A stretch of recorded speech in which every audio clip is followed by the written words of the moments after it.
అంటే ఆయన అభిమతం నాకు అర్థమైనంత వరకు నిజాన్ని తెలుసుకుందాం అనే ఒక తపన కనిపించేదండి. ఫీల్డ్కి వచ్చినప్పుడు కూడా ఇంకొక సంఘటన కూడా చెప్తే బహుశా నా వాదన మీకు అర్థమవుతుంది. ఆయన తర్వాత క్షామ పీడిత ప్రాంతాన్ని చూస్తానని చెప్పి ఆ రోజుల్లో వర్షాభావ పరిస్థితుల వల్ల అనేక జిల్లాల్లో వర్షాలు లేకపోవడం వల్ల విజయనగరం జిల్లాకు కూడా వచ్చారు. సో ఆయన చెప్పిన ఈ ఆలోచనతో నేను కూడా ఒక చిన్న ప్రాజెక్ట్ ప్రొఫైల్ తయారు చేసి ఆ సమావేశానికి పార్వతీపురంలో వెళ్ళానండి, ఎస్కోట్లో.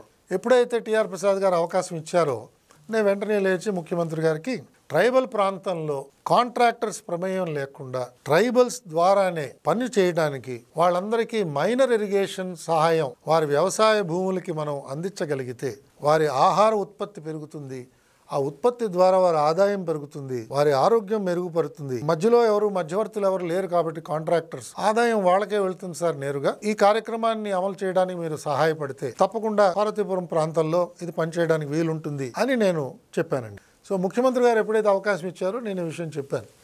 ముఖ్యమంత్రి గారు వెంటనే దానికి స్పందించి, బ్రదర్ ఇది చాలా బాగుంది, చెప్పండి మీకు ఎంత కావాలి ఈ ఇంప్లిమెంట్ చేయడానికి అన్నారు.